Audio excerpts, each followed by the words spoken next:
In the meantime, Marcell Strbich is here tonight to talk to you directly about his goals as Secretary of State and why it is we need him to try and clean up our elections. So, Marcell, welcome.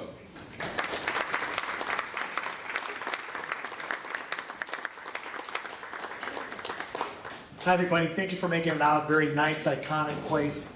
And I guess a lot of people's careers started here. And I know people have had weddings here, and families have grown up in this area.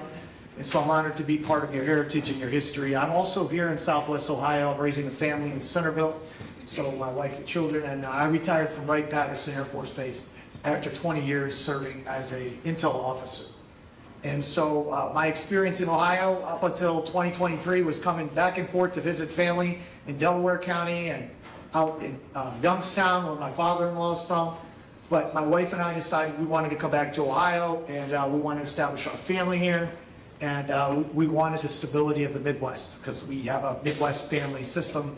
And I'm a Catholic guy, so there's a big Catholic churches down here. So, you know, the situation is unique in Ohio. We're kind of sleepwalking a little bit. I came from Illinois, and long ago I left Illinois because, like I said, I was active duty. But it reminds me a lot of what like Ohio is now in the late 1990s. There was thriving businesses. There were ethnic families and communities that were tied together.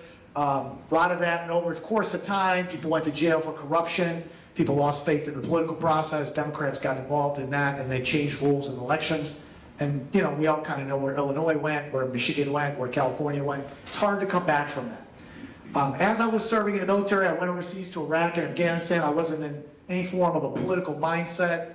This was post 9/11. I was answering the call. I was imbued with patriotism growing up. My family's first generation American from Europe.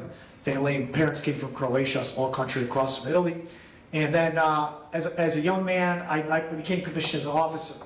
So what I decided in the military, as an intel officer, flying these missions, doing everything we can to give these other countries a form of democracy, only to find that over the last 20 to 25 years, we've given ourselves to the voting system vendors, the political parties that have slowly but surely taken control of the voting systems, and there's been less and less transparency and oversight, hence what George is talking about here in Hamilton County. And so we've been totally focused in Ohio and all over the country on making voter accessibility the top priority. And on the surface, what's wrong with that? There's nothing wrong with that in terms of ensuring people have a right to exercise their civil right. The problem ultimately comes down to the way that we conceived the approach to how we register people, to how we verify. We don't use a type of verification like banks use. We first give people access to ballots, and we put voter ID numbers on them before we've even qualified the information that has been inputted on that form. And I learned this in 2020. I was in the military. We, of course, experienced the outcome of a very illegitimately conducted election. 6 out of 10 Americans came away knowing there were a lot of things that went wrong there. Regardless of who wins or loses, we don't like an outcome that's conducted in a manner that's not within the rule of law. Because that means that we won't be willing to defend the result or the outcome. So as a result of that, a lot of changes took place in the military, which kind of opened me up into the path I'm on politically.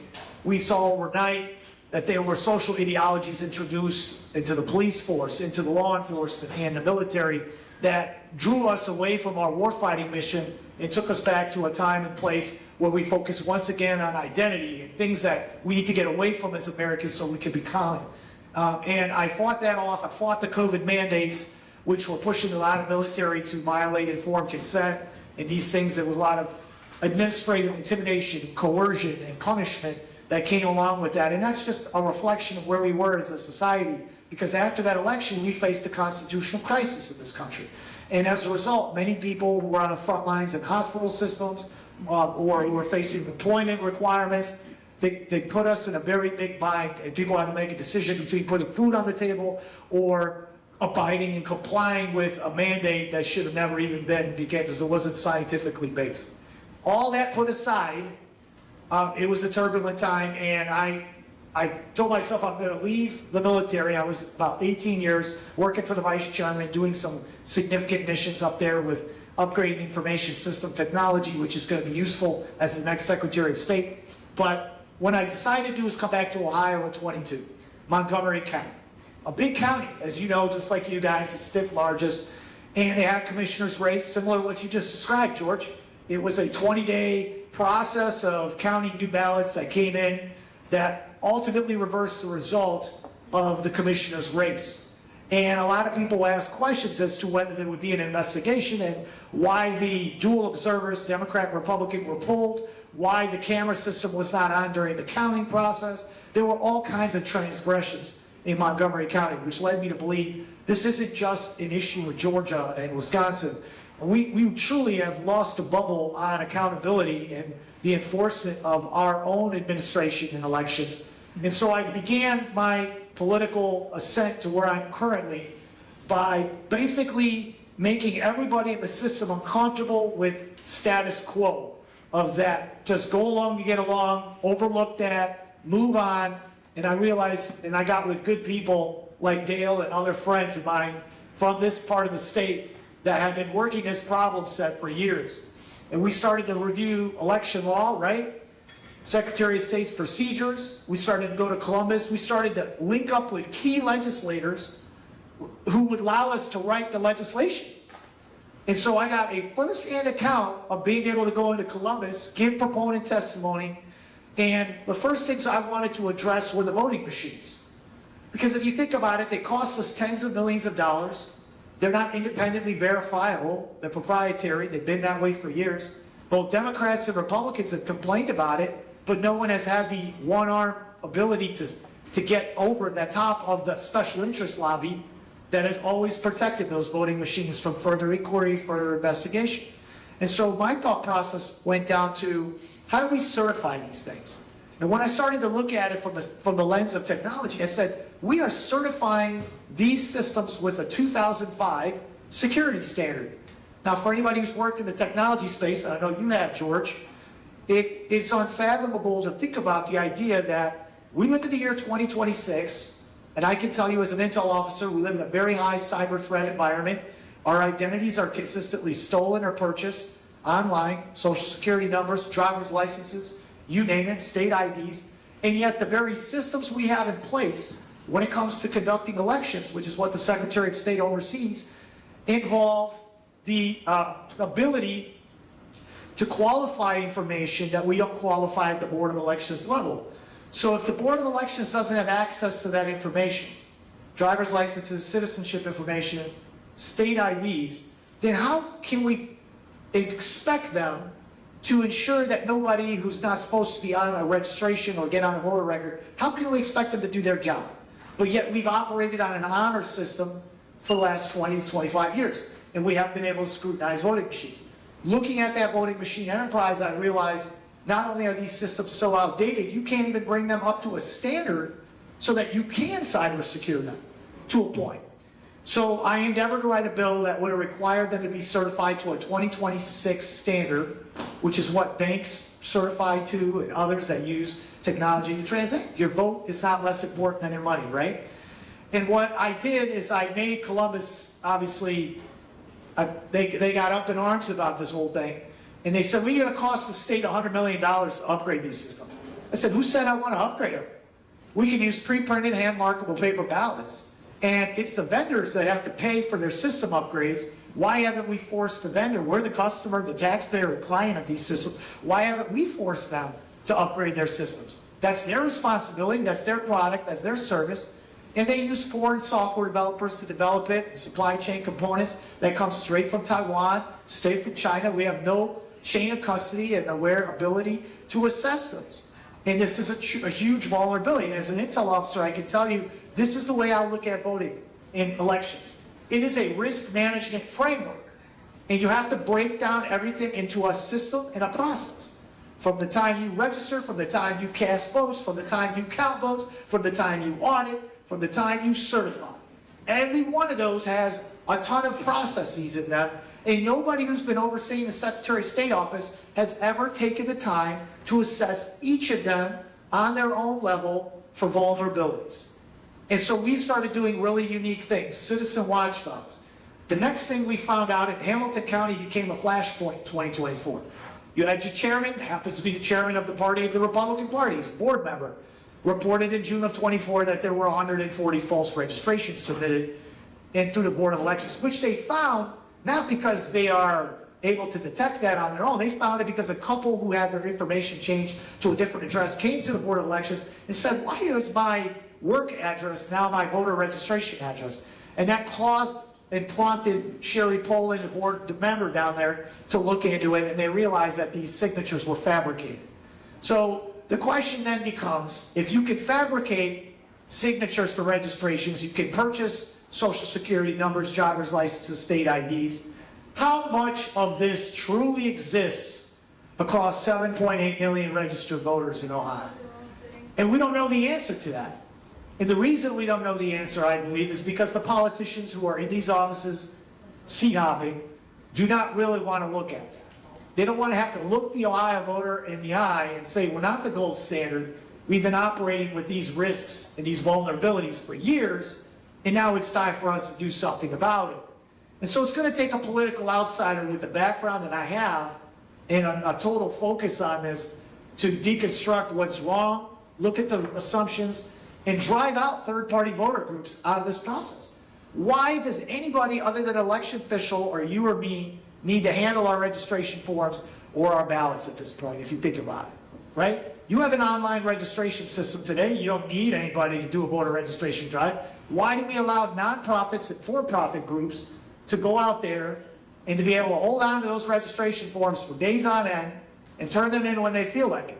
And then when they defraud us, like they did in Hamilton, what were the consequences? All they did was fire the canvassers, but you could find somebody else in the city of Cincinnati for $25 an hour to fill those out again.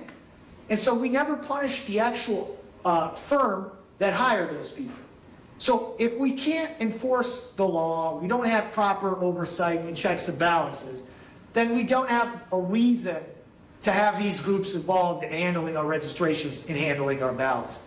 Now, my opponent who's in this race, when I talked to him about this was kind of interesting. I actually sat down with this guy because I wanted to see what he knew about this problem set. And it was very apparent to me he doesn't know anything about it. But one thing he was concerned about when I told him we need to prohibit or restrict or at least be prepared to punish this type of voter registration fraud, his answer is, we're going to be called racist, or we're going to be called something. I go, first of all, if you're worried about being called a name, or if you're worried at this point about stopping fraud that affects everybody in this system, then you're not ready to do this job. And that's when I knew I needed to run for this office, because I knew that that was a person that didn't have a firm spine and wasn't prepared to work for all of us to ensure that our voice isn't diluted and taken away by fraudsters in the system. And I endeavored to on that basis, run in May of 2026.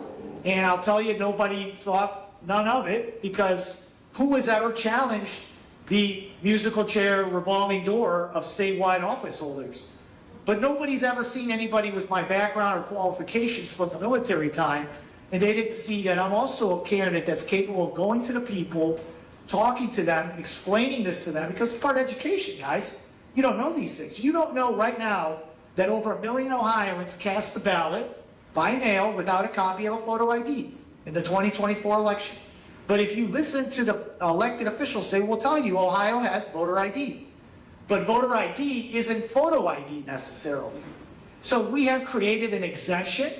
We have created different classes of voters who get certain privileges, and they don't have to present. It's not fair. That's wrong, right? On fairness alone. Number two, you're creating a vulnerability you don't need to create. So these are all areas that we spent 2 years as citizen watchdog types tackling, going there, hitting our head against the wall, right, Gail? Learning that there's nothing that a Republican there in Columbus or a Democrat will tell you, because they really don't want to see this system change. Because they don't want to be embarrassed of having to admit that all these years they've been running elections this loose, and it's actually gotten worse with the 28-day election season, right? So all of this has to be revisited. We have to do things about this. Let me talk to you about something else Secretary of State's going to do. So I hope you understand that I'm somebody on the election side before I should. You should understand that I have studied every facet of it. I know we have to work step by step. We got to work with the legislature. The Secretary of State has to issue certain directives. We got to work with the Board of Elections to do this. We can't go faster than the smallest Board of Elections. But this is what I live, eat, and breathe. This is what I've been focused on for 3 years, because I realize when we lose this aspect of governance with elections, we're never going back. And then many of us will not participate, and then our country will essentially be along the lines of pre-President Donald Trump, which was a globalist agenda, and you will not recognize what's going on around you and who's pushing the type of value systems onto you that you have to accept. And we're not down with it.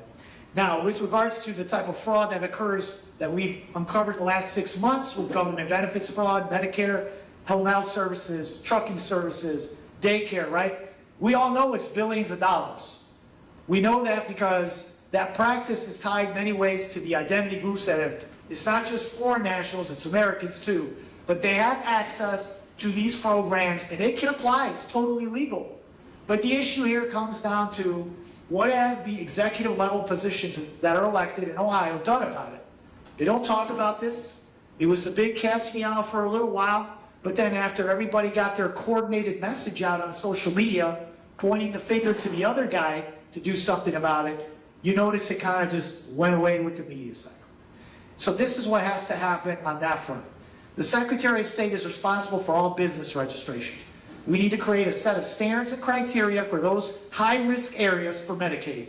And we need to then flag and investigate on that criteria we create all of those questionable business filings after the fact. We create a 60-day review period, 120-day, 180-day, and on top of that, the state needs, and if you see Vivek, you should push this, he needs to create an anti-fraud task force. And that task force needs to consist of the Attorney General, the Medicare Control Fraud Unit. It needs to consist of the auditor, which is the body that is supposed to investigate any reported fraud that other executive or cabinet level agencies are asking for. It needs to include the Secretary of State, which needs to be at the forefront of it to identify which business registrations have been flagged.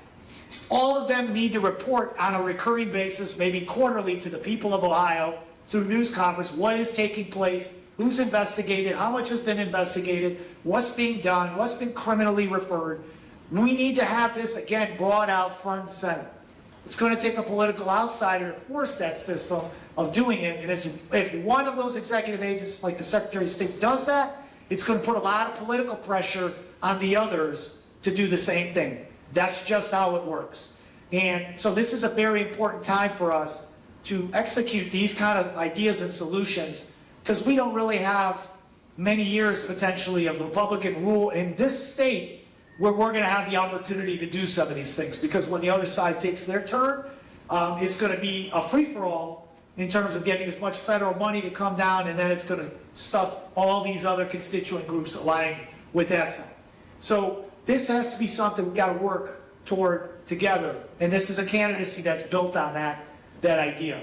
I'm going to talk to you a little bit about how this race is going, because it's only 12 days till election. First and foremost, you got to know the primaries, that's where you decide your nominee. And we all been in a situation 2 days before the election in the general, and we're like, great, I got to choose between bad and worse. And then we ask ourselves at that time, how did we get to this point? It's because it's very rare that we run genuine candidates from the heart of the people, the priorities of the people, that can break through the system of big money donor interests, and all the candidates will run with me like Rosemary on the stand. It's very rare that we can break through that, and if we do, because we navigate it, now we're in a position where we can set the agenda, but we often don't get that opportunity. So this is a low turnout. I'm hearing in Butler County, I'm hearing and talking in Montgomery County, the expectations are that 10% is what they're estimating the general vote collectively of registered voters. I know that's disappointing for us that want to see people politically involved, but for this candidacy, which has enthusiasm and a lot of volunteers who are in this room, who are going out there doing it, that is an opportunity. It is an opportunity for us to sneak into that, to have an upset victory, and that is what my polling is showing from late January that sampled 800-some primary registered Republican voters. On the initial ballot, we had an 8-point lead. That lead is a little less, but it's still holding up at this point. And that means that all the way up until election night, when most people will turn on that switch and say, all right, two guys with funny last names, one guy lacking vowels, some other guy sounds like he's out of Germany. All right, the point is, people are going to decide on that moment. And so the difference you can make in this room is you can talk to your friends and family and say, listen, I heard this guy, doesn't sound like a politician. He doesn't need this job for salary or pension. Thank God for that, right? My service in over 20 years in this country settles that issue. I'm literally just giving you an extension of what I know and what I've done and what I want to do for the Secretary of State's office. God willing, right? Because that's the type of patriots we need, whether it's Bob, who's going to lead this party back to greatness and is going to compete in every single seat. It's Linda John Campanari, it's Becky Foster, that are not going to sit there and accept this idea of a secret ballot vote at the ORP. They endorsed against me, even knowing that I had all this grassroots support. I had 4,600 small donors. I won 6 out of 7 county party endorsements that I was allowed to screen at. I wasn't allowed to screen everywhere because sometimes it's a phone call from the party uppers who call the county and they say, you're going to give this to this person because it's their turn. So yes, I'm fighting that, and I'm not bitter about that, but I am telling you that that's not what the primary voter wants. You want a chance to look at your candidate, ask them hard questions. You want to know that when they get in, they're not going to fold like a cheap suit. They're going to hold their ground, and that's what I do. I've always held my ground, even in the military, because when COVID hit, I fought back against that. And I did that at the expense of my own promotions, right? I was a lieutenant colonel. If I followed the rules, I would have been a colonel. But again, I was a squeaky wheel, and I felt that that was within my conscience. I guess that's Catholic guilt for you. But the truth is, I felt better doing it. I felt better knowing that I didn't compromise what my mother, my father taught me. I held true to the institutional values of the military, which is we took an oath to the Constitution, and that doesn't go away, no matter what job you have. And if I haven't changed in 44 years, and this is the type of fortitude that I have, and I've been through a hell of a lot, I've seen a lot of death, I've seen a lot of destruction, so it's not hard for me to run for office, guys. I guess the only thing is I don't want to leave any doubts or regrets. So I'm working hard. I'm grateful George has linked up with me because he's been a leader out here for years. You guys know him, you trust him.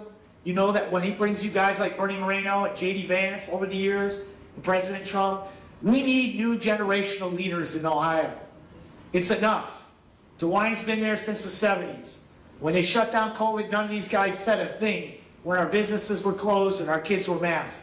And now they want to rewrite the history, and they want to say they're going to get rid of drop boxes. There was this goofy commercial out with my opponent, and he's walking down some street, and out of the drop box comes a Sesame Street character. And he talks tough to the puppet. And I'm thinking that's about the only person he's ever going to talk tough to, a puppet. Because that's not his nature. Nice guy he may be, but you need a heck of a tough person that's able to withstand and is able to dish it back to the Democrats who are going to put out somebody in November that is going to be dynamic and outspoken, but they don't know this job. They are not on the right side of where the American people are on photo ID, guys. 63% of Democrats are cool with it. Same thing with issues like local control over your county. That's important. I'm not trying to push hand counting, by the way. I think you got to get smart at the local level before we ever go there. So I'm going to keep that. But when it comes to vote casting on touch screens, only for the people who are audio and visually impaired. Only for them, right? Guys, we will save millions of dollars in Ohio.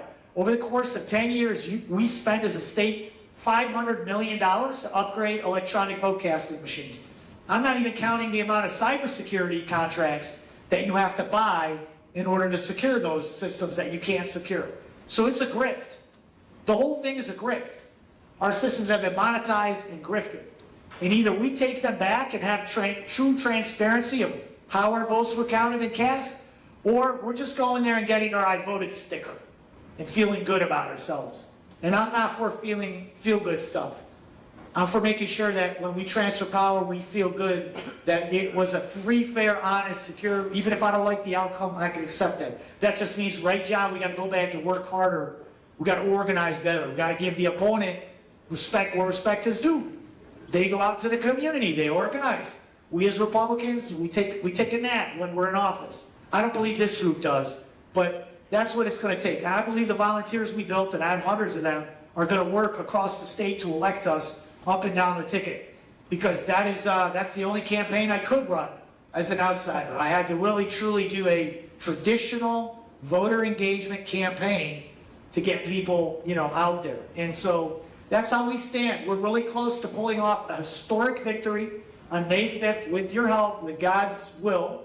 And it would be the honor and privilege of my life to carry that battle. It's hard. I have young children, but you know what? In the end, they'll look back and they'll say, my dad put it out on the line, not just for the country, but for the state of Ohio. And I know every time I've thought in terms of others before myself, I've always felt better about it in the end. That's the type of person I am. Many of you are that way. I have a servant's heart. So that's who I am. I'm Marcell Strbich. You've got some, any of the literature in the back. If you're interested, help me out. There's an envelope. Putting a $20 donation in there, if it's not too much, would be helpful. Please fill out the form because I have to have campaign finance rules. But those are the type of things that have helped me get the resources I need. And that is why we're competing, and that's why this race is in effect tied. Let's say it's tied. I don't want to say I'm winning. Because if I tell you I'm winning, you just might not come out and vote, right? Has anybody voted yet? Oh, wow. That's good. There's reasons, right? Some people are not going to be at the precinct location. Some people go to Florida and all those things. But yeah, thank you for those that have already gone out and did their duty. Support all these candidates out here that are here tonight. Those are the ones that are going to change and reshape the landscape of Hamilton County so we can all be proud. And that's what's going to make the difference in the big elections of the statewide when you start to eat into that margin.